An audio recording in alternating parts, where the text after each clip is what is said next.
দক্ষিণবঙ্গে হালকা বৃষ্টির সম্ভাবনা। শনিবার রবিবার পশ্চিম বর্ধমান, বীরভূম এবং সংলগ্ন মুর্শিদাবাদে হালকা বৃষ্টির সামান্য সম্ভাবনা। শনিবার আংশিক মেঘলা আকাশ হতে পারে কলকাতা সহ দক্ষিণবঙ্গের বিভিন্ন জেলাতে। আগামী 5 দিন দক্ষিণবঙ্গের বাকি জেলায় শুষ্ক আবহাওয়া।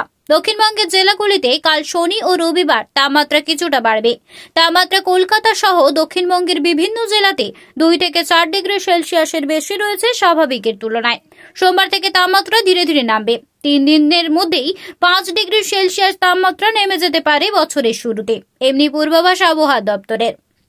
শনি ও রবিবার দার্জিলিংয়ে উঁচু পার্বত্য এলাকায় হালকা তুষারপাতের সামান্য সম্ভাবনা। শনিবার শিলাবৃষ্টির সম্ভাবনা কালিম্পং জেলাতে। শনিবার হালকা বৃষ্টি হবে দার্জিলিং, কালিম্পং এবং জলপাইগুড়িতে। রবিবার এই 3 জেলার সঙ্গে আলিপুরদুয়ার এবং কোচবিহার সহ উত্তর ও দক্ষিণ দিনাজপুর ও মালদাতেও হালকা বৃষ্টির পূর্বাভাস রয়েছে। উত্তরবঙ্গের ক্ষেত্রেও তাপমাত্রার পরিবর্তন হবে। বর্তমানে বেশিরভাগ জেলাতেই স্বাভাবিকের কাছাকাছি রয়েছে তাপমাত্রা।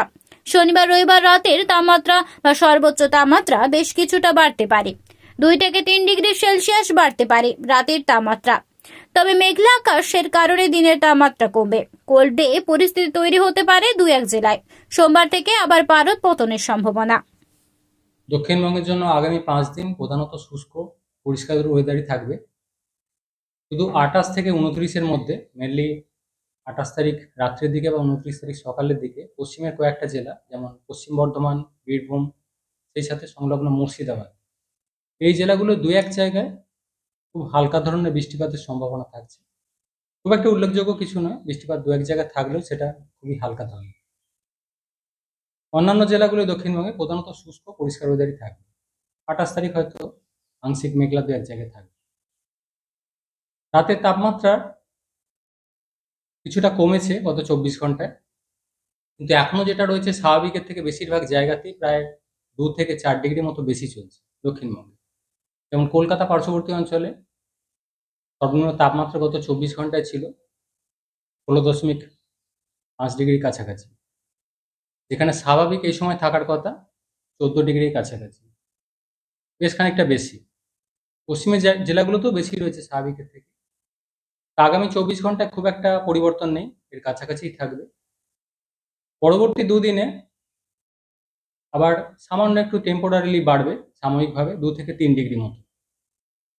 মেনলি পশ্চিমী ঝঞ্ঝার কিছুটা প্রভাব রয়েছে, পরোক্ষ প্রভাব, যে কারণে 28 থেকে 29-এর মধ্যে কয়েকটা জেলায় খুব হালকা বৃষ্টির কথা বলা হলো। সেই কারণেই তাপমাত্রা আবার সাময়িকভাবে একটু বেড়ে যাবে। তারপর ফাইনালি ইয়ার এন্ডিংয়ে গিয়ে সিগনিফিক্যান্টলি কমবে তাপমাত্রা। অর্থাৎ 30 তারিখের পর থেকে রাতের তাপমাত্রা পরবর্তী 2-3 দিনের মধ্যে 3 থেকে 5 ডিগ্রি মতো কমবে, কমে স্বাভাবিকের কাছাকাছি চলে আসবে। স্বাভাবিক যে ঠান্ডাটা থাকার কথা বছরের এই সময়, তার কাছাকাছি চলে আসবে ইয়ার এন্ডিংয়ে। কলকাতা পার্শ্ববর্তী অঞ্চলে আগামী 24 ঘন্টায় সর্বোচ্চ তাপমাত্রা দিনে 27 ডিগ্রি কাছাকাছি থাকবে, সর্বনিম্ন 16 ডিগ্রি কাছাকাছি।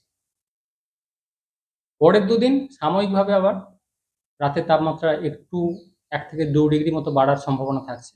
ফাইনালি ইয়ার এন্ডিংয়ের কাছাকাছি গিয়ে আবার তাপমাত্রা সিগনিফিক্যান্টলি কমে যাবে, উল্লেখযোগ্যভাবে কমে স্বাভাবিকের কাছাকাছি আবার নেমে আসবে, 14 ডিগ্রি কাছাকাছি নেমে আসবে ইয়ার এন্ডিং বা ইয়ারের শুরুতেই।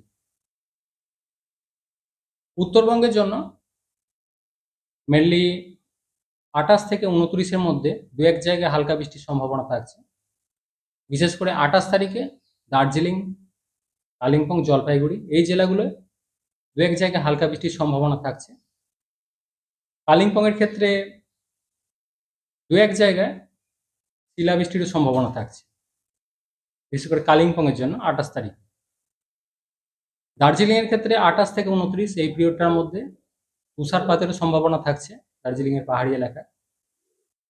29 তারিখ এই উত্তরবঙ্গের অন্যান্য জেলাগুলোতেও, অর্থাৎ জলপাইগুড়ি, কোচবিহার, আলিপুরদুয়ার, উত্তর দক্ষিণ দিনাজপুর, মালদা, এই জেলাগুলোতেও 2-1 জায়গায় খুব হালকা বৃষ্টিপাতের সম্ভাবনা থাকছে 29 তারিখ। তবে এইসব জেলায় বৃষ্টিপাতের পরিমাণ খুব বেশি থাকবে না, থাকলেও 2-1 জায়গায় খুব হালকা থাকবে। তাপমাত্রা উত্তরবঙ্গের জন্য বর্তমানে যেটা রয়েছে স্বাভাবিকের কাছাকাছি বেশিরভাগ জায়গাতেই রয়েছে। তো পশ্চিমী ঝঞ্ঝার পড়লে আগামী 2-3 দিনে সাময়িকভাবে একটু বাড়বে 2 থেকে 3 ডিগ্রি মতো। তারপর এই পশ্চিম মৌসুমীটা কেটে গেলে আবার স্বাভাবিক যে ঠান্ডাটা থাকার কথা সেটাতেই নেমে আসবে।